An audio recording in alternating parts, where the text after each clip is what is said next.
Welcome back to Talk Fast, Turn Left. We are here to chat with some of your favorite Splunkers about what they're most looking forward to in next week's Splunk.conf 21. But we're putting them behind the wheel and sending them out nearly 200 miles an hour on Las Vegas Motor Speedway for the interviews. Virtually, of course. My name is Haley Ferrario, and I work global event marketing here at Splunk. That means I am one of the many fine folks here at Splunk that work hard to make sure events like .conf, Bots, Boo, and Data Drivers are fun and exciting for all of you. And you can't experience all of these fun activities if you don't sign up. So take a moment and sign up and join at Splunk's .conf next week. It's free and virtual, and packed with opportunities to learn and experience Splunk's data-to-everything platform. And don't miss your chance to get hands-on with Splunk in our boss competitions. If you're into cybersecurity, don't miss Bots.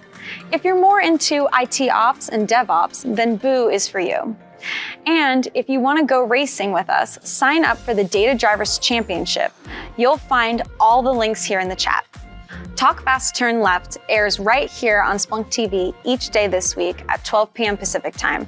And we hope you'll tune in as we have some fantastic guests ahead. Yesterday, we welcomed Spiros Xanthos and talked all things observability. And on deck later this week, we still have Doug Merritt, Teresa Carlson, and James Hodge. For today's race interview, we're going to governmental with Juliana Vida, GVP and Chief Technology Advisor for the public sector here at Splunk. Now let's go get to Talk Fast, Turn Left with your host, Cory Minton.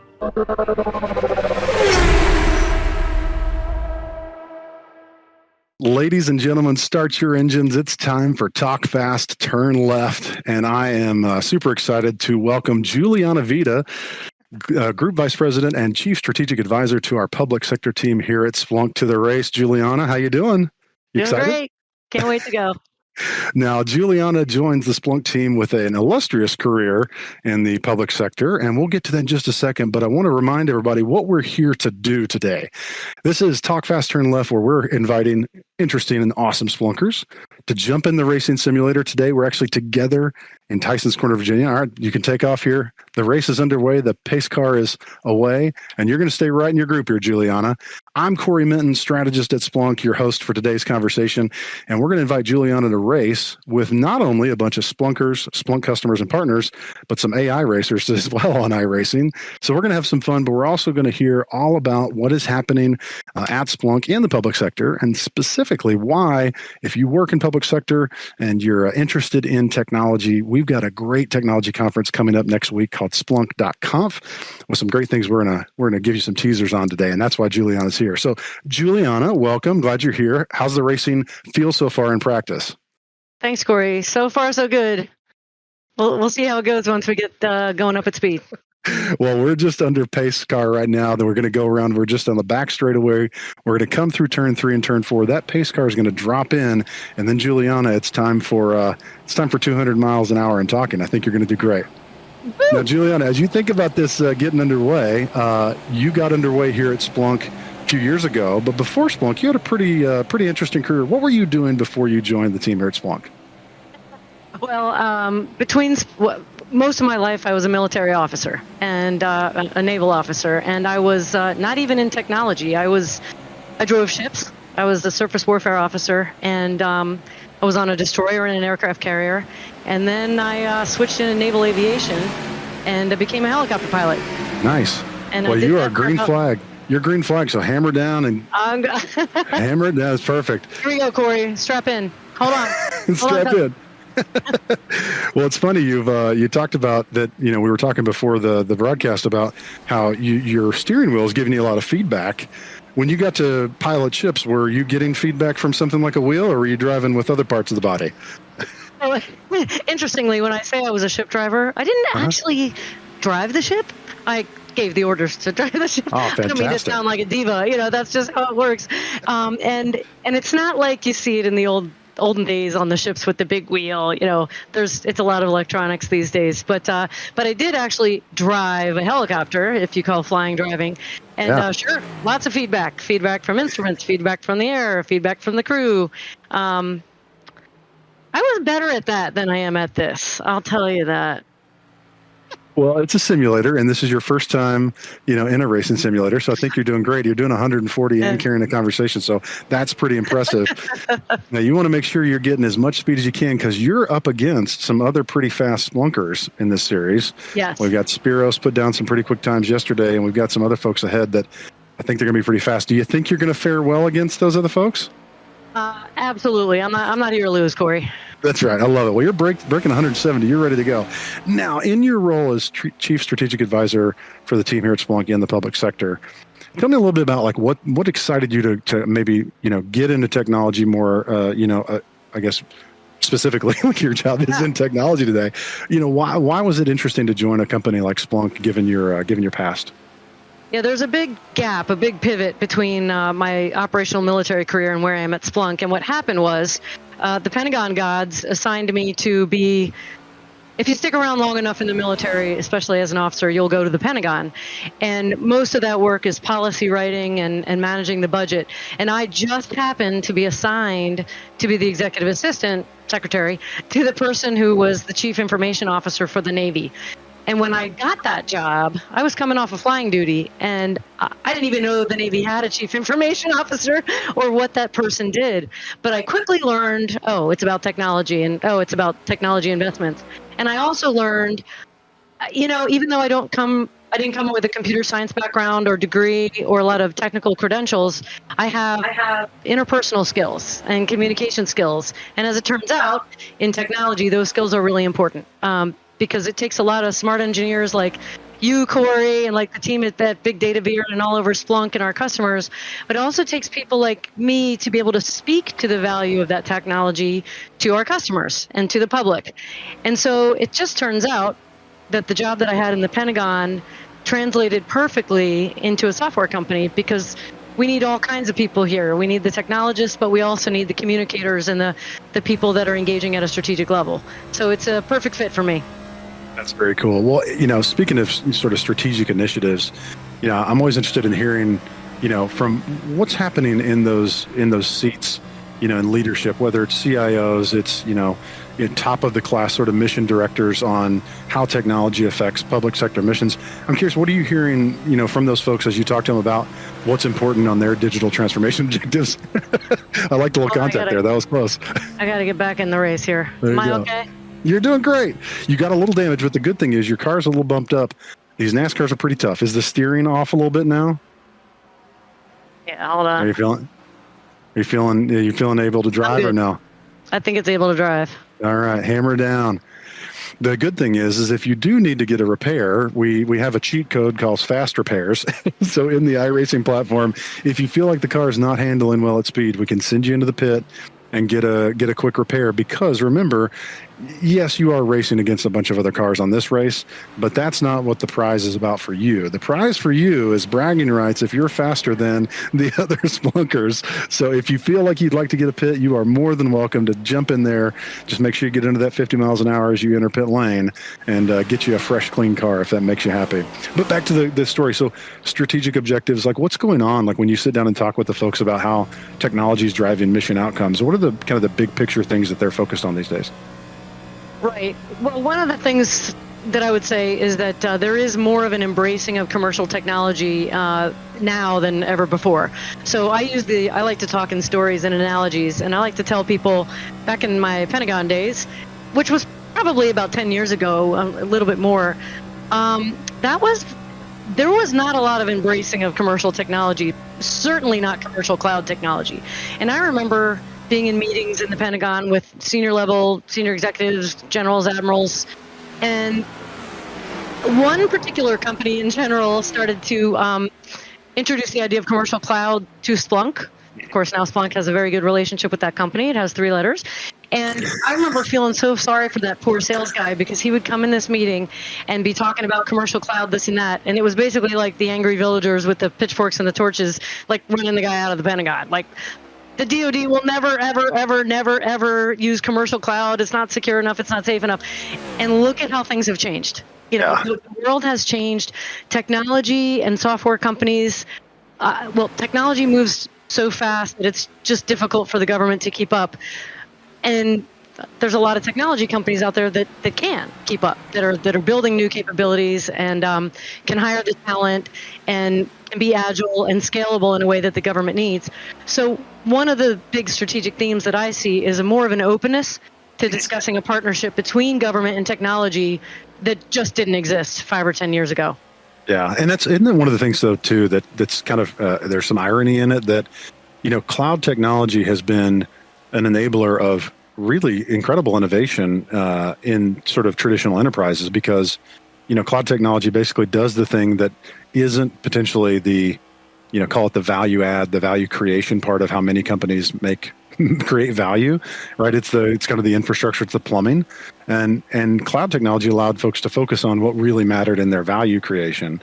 And so it's neat to hear that the government entities are recognizing that, hey, if we're going to innovate and have mission outcomes, continue to advance using technology, we need to sort of adopt a similar mindset. That's pretty cool to hear. Now, there's some barriers to entry though for technology companies, as you talked about, like, we'll never ever use cloud. Maybe some folks don't know that there's actually like a set of certifications that the government and the government stipulates so that you can decide if a technology is up to snuff, up to government standards for use. Yeah. What's sort of going on in that space? And is Splunk? I know Splunk's got some recent announcements around some of these certifications that are interesting. Could you unpack those a little bit for folks who maybe don't understand that world? Sure. So the idea is, you laid it out pretty well, Cory. The idea is that not just anyone can sell products to the government. We shouldn't want that as taxpayers. We shouldn't want that as citizens, because that leads to all kinds of problems with malware and bad actors. And the government has put in place guidelines and restrictions and oversight on industry before we can sell them certain products. And specifically related to cloud, there's a program called FedRAMP, Federal Risk and... Now, I'm going to put myself in the spot, but basically it's a certification that says, yes, verily, you industry company have shown the government that you meet these security standards, or you have these audit capabilities, and we can trust that the technology you're selling to the government is, it's trustable, that we can trust you with our data, that agencies that purchase your cloud technology can be assured that the technology is going to be safe and usable for them. So that program is called FedRAMP. And there are different levels of authorization based on the level of security data that the cloud is ingesting and is managing. Yeah. And so recently, our big exciting announcement for Splunk Cloud is that we received the FedRAMP provisional authorization for IL5. It stands for oh my gosh. That's impact level, right? Impact level. Sorry, I'm trying not to. You're driving 200 miles or 160 miles an hour right now. It's hard to come up with all these acronyms. Yeah. So impact level 5, which means that Splunk Cloud is now authorized and as trusted as a platform to analyze and be the platform to deliver information up to a high level of not secure. Not yet, but national security information or controlled unclassified information called CUI, information in those categories, which requires a higher level of management and oversight. So that's pretty exciting, not just for us. It's not about Splunk. It's truly about the government, the DoD in particular, being able to now tap into more technology, more capabilities legally, essentially, than they could before. They know, there are a lot of DoD agencies that know they need Splunk.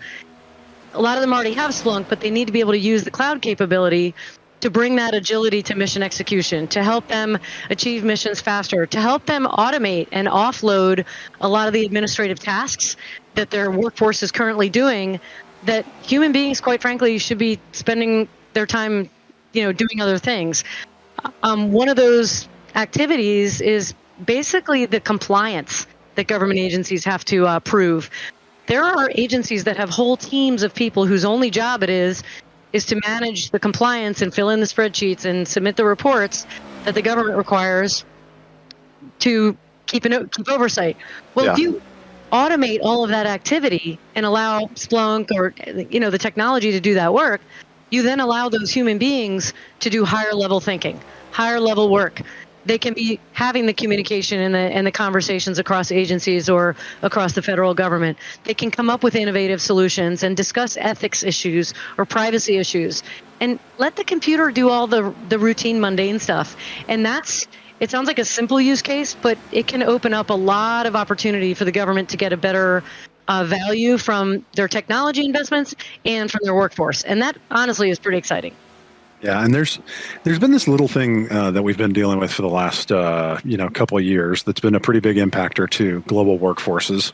When you talk about sort of people and their productivity, this COVID-19 thing is affecting everybody, not just not just technology industries, and bummed that we're not going to be together in person for the conference, but I think it's the right decision. But we're going to have a great virtual conference next week, some fantastic events and activities.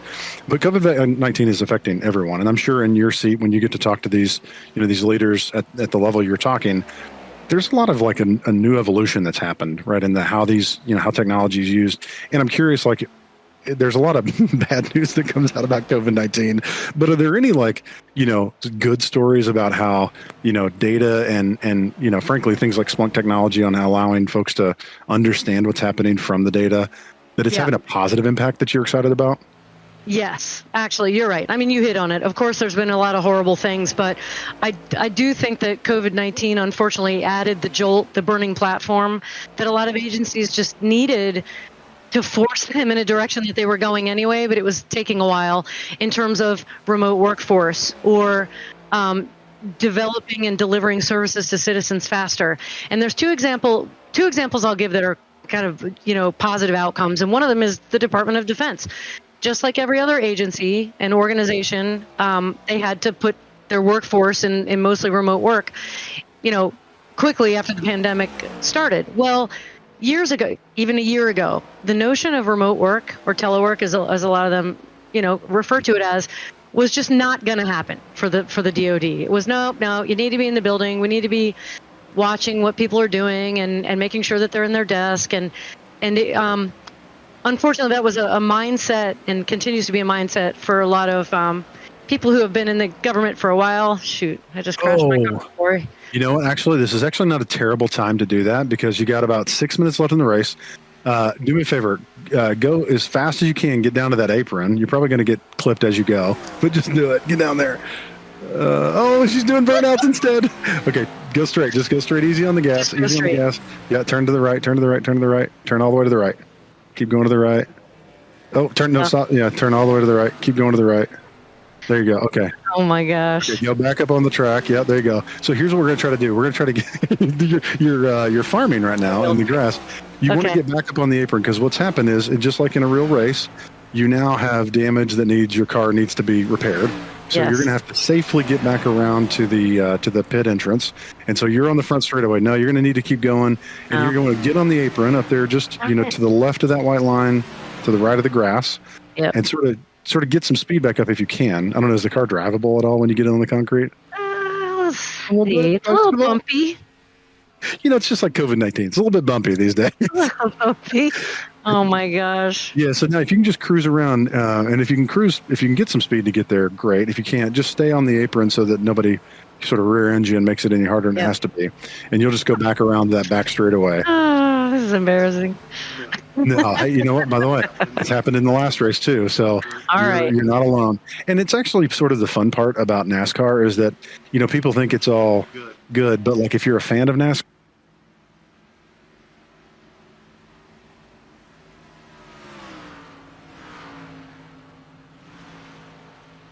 a lot of the fans really, you've lost a bump, your rear is gone.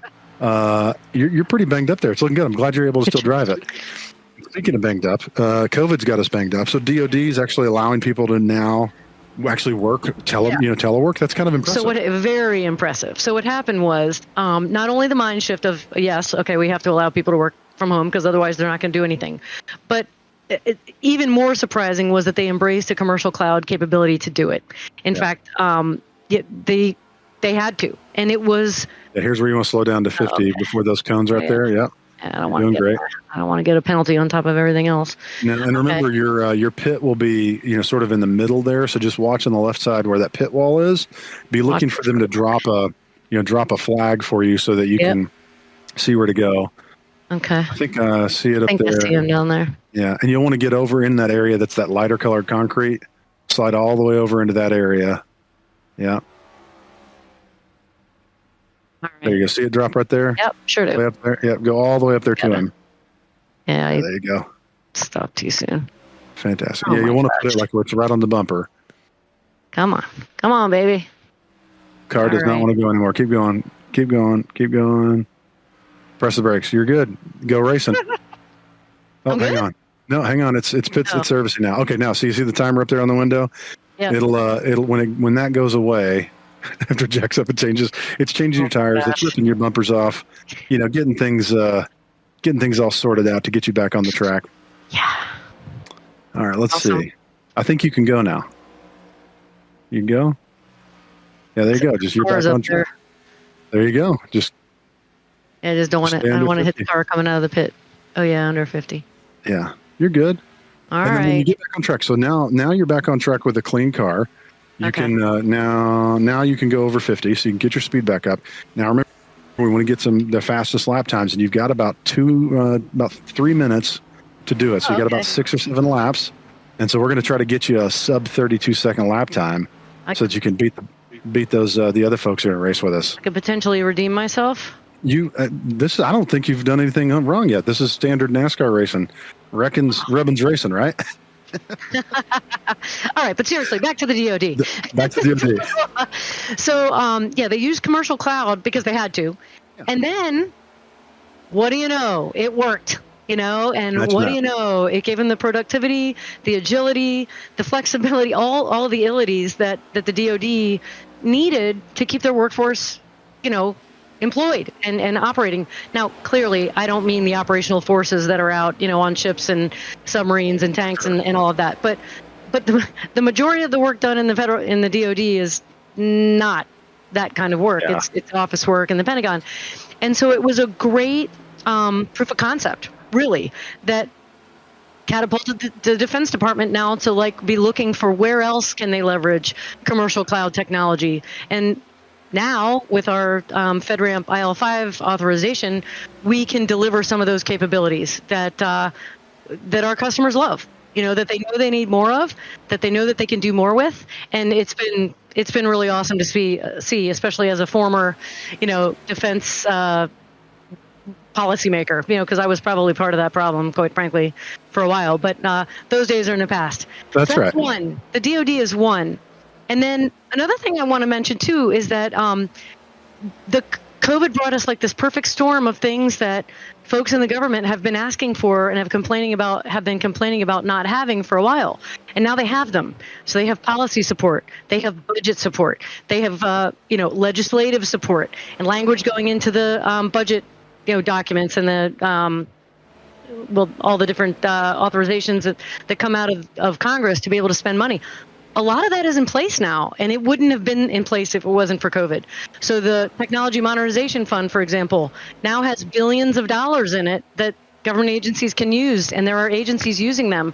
Not sure which ones I'm allowed to really talk about, but there are agencies. They're going to get a preview of some. They're going to get a preview of some at .conf. Great. Right. Yep. So there's so thinking about .conf, because you're going to get the white flag here in just a second, which is your final lap. And so you got a chance to really get your fastest lap in. So if I'm you, I'd put the foot on the floor and see everything you can do. But when you think about foot on the floor all the way to virtual.conf that's next week, what are the things that you're most excited about hearing about in that week? Yeah, so back to the DoD and the Department of Defense examples, I was thrilled to find out that one of our customers on the Navy side, from NAVSEA, Naval Sea Systems Command, is going to be talking about how they use Splunk to help them optimize some of those governance and oversight responsibilities that I was mentioning earlier, so that they can do what we know the Splunk platform can help them do, which is innovate, go faster, accelerate on their missions, by leveraging Splunk to do the audit and the oversight activity that they know they have to do. So that's Going out with a bang. Cory. Go across the finish line. Make it across the finish line, and you're done. Honestly, I'm so impressed. You just limp it along that line right there, and you're done. You have completed your race. And I want to tell you something. That last lap you did, right? That before that white flag lap was your fastest lap of the race. So you got a 32:143, which is pretty impressive. Now, Juliana, one thing before I let you go. that you can do if you want. You can come to a stop somewhere on the track, put it in first gear, and do some burnouts. That's one of the best things about NASCAR at the end, is you can't get thrown out of the race at this point. So Do I have to get in the apron? yeah, well, you can do it anywhere. You just come to a stop and then do some burnouts. Oh, yeah, back it in. There you go. Hit the gas and turn the wheel and have some fun. So, Juliana, we are excited to have you on Talk Fast, Turn Left. I think your lap time is pretty impressive. I think you're going to hold up well against everybody else. Did you have fun? I did have fun. You think we should maybe next year we should do some like flight simulators? Maybe that's a great idea. teach us a few things. I can do a lot better there, trust me. Nice. You can only crash once in the flight simulator, by the way. Oh, that's true. Well, Juliana, we've so enjoyed having you. And folks, we look forward to seeing you virtually at .conf next week. And as we always say, whatever you're into, be data driven and join Data Drivers.